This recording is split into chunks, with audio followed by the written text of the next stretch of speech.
Keesokan harinya saat mau pulang kerja Cheng Yao dihubungi oleh Qian. Qian kembali memohon agar Cheng Yao bersedia menemaninya untuk ikut menghadiri acara yang cukup penting tersebut yaitu Asosiasi Reuni Hukum.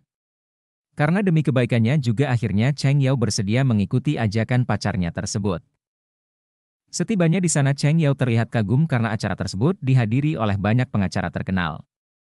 Saat itu Cheng Yao tiba-tiba ingin ke toilet untuk memperbaiki lipstiknya yang terlalu tebal sebab ia tak ingin membuat Qian menjadi malu di acara yang sangat penting itu. Sekembali dari toilet Cheng Yao tak sengaja melihat Iran yang mencoba mendekati Qian dan meminta maaf atas perbuatannya kepada Cheng Yao.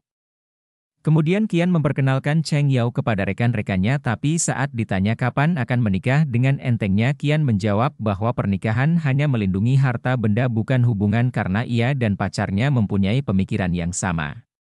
Mendengar hal tersebut tentu saja membuat Cheng Yao terkejut dan langsung meninggalkan tempat acara tersebut.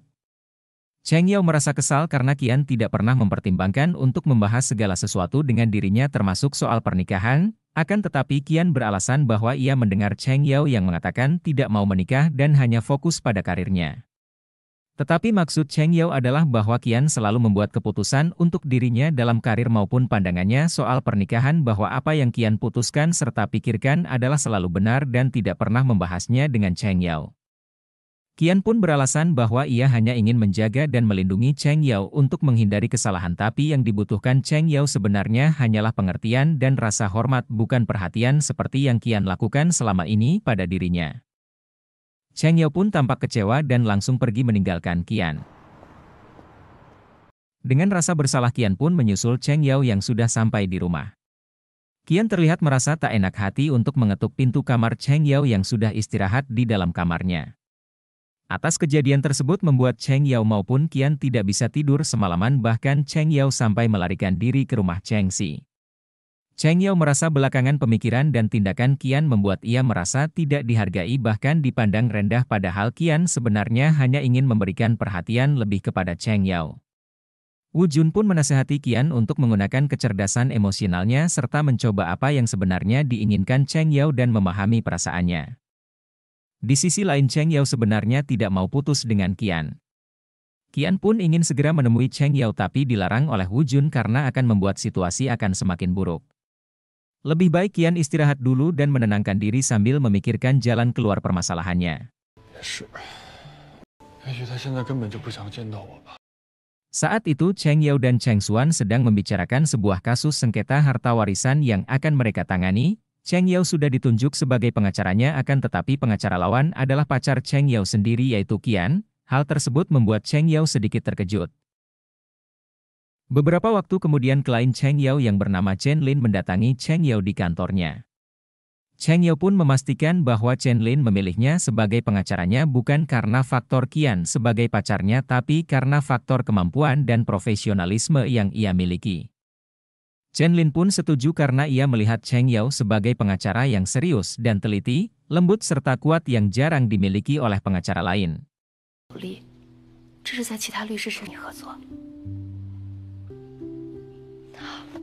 Saat itu Qian menemui Cheng Yao, ia meminta agar Cheng Yao tidak menangani kasus Chen Lin karena akan merusak rencana kerjanya akan tetapi sepertinya tekad Cheng Yao sudah bulat. Ia tidak akan mundur sedikit pun karena selama ini Qian selalu menganggapnya sebagai pengacara yang belum matang serta Qian juga kurang menghormati dirinya.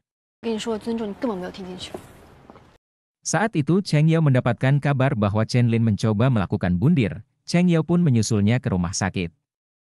Di sana Cheng Yao kembali meyakinkan kliennya tersebut bahwa ia akan berusaha membantunya untuk mendapatkan keadilan. Chen Lin terlihat masih mengenang dan menyesali kematian Kai suaminya beserta anaknya saat kecelakaan terjadi yang membuat Cheng Yao menjadi terhanyut dan iba. Chen Lin juga mengatakan Kai adalah perusahaan yang ia rintis dan bangun bersama mendiang suaminya, dan ia tidak mau memberikannya kepada mertuanya karena mertuanya tersebut tidak mempunyai ilmu manajemen bisnis apalagi banyak pihak yang ingin memanfaatkan situasi tersebut. Mendengar cerita Chen Lin tersebut membuat Cheng Yao terhanyut dan bertekad ingin membantunya. Saat pulang dari rumah sakit Cheng Yao terus teringat akan kata-kata Chen Lin. Ia pun terus mencari informasi dan fakta dengan menemui beberapa orang saksi mata saat peristiwa kecelakaan terjadi. Sementara itu, Cheng Si sudah mulai bekerja di kantor firma hukum Junheng dan Wu Jun memperlihatkan ruangan kerja baru yang ia dekorasi sendiri untuk pacarnya tersebut. Di saat yang sama Qian tiba di kantor dengan sikap murung dikarenakan suasana hatinya yang masih belum membaik. Malam harinya Qian sangat senang karena Cheng Yao mengajaknya untuk bertemu. Ternyata Cheng Yao hanya ingin membahas kasus Cheng Lin dan Huang Ran. Cheng Yao berniat ingin memfasilitasi antara kedua pihak yang berperkara dan bernegosiasi sebelum sidang kedua tetapi tampaknya Qian tidak setuju dengan ide Cheng Yao walaupun Cheng Yao sudah menjelaskan beberapa fakta yang telah ia dapatkan. Qian pun mengingatkan Cheng Yao untuk tidak terlibat terlalu jauh dan percaya begitu saja pada cerita klien tapi fokus saja dengan tuntutan klien. Qian juga mengatakan bahwa cinta itu murni tapi pernikahan tidak, mungkin karena terlalu banyak kepentingan yang terlibat dalam pernikahan yang akhirnya berubah menjadi perang kepentingan berkedok cinta. Akan tetapi Cheng Yao tetap bersikeras bahwa kesimpulan yang didapatkannya berdasarkan pada bukti yang kuat dan juga seorang pengacara selain profesionalisme juga membutuhkan rasa belas kasih.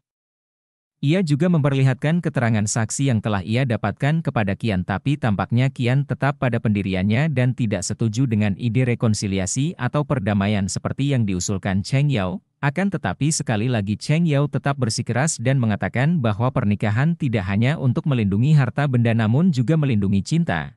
Walau salah satu pihak ada yang pergi tetapi cinta akan tetap ada dan tak akan pernah hilang.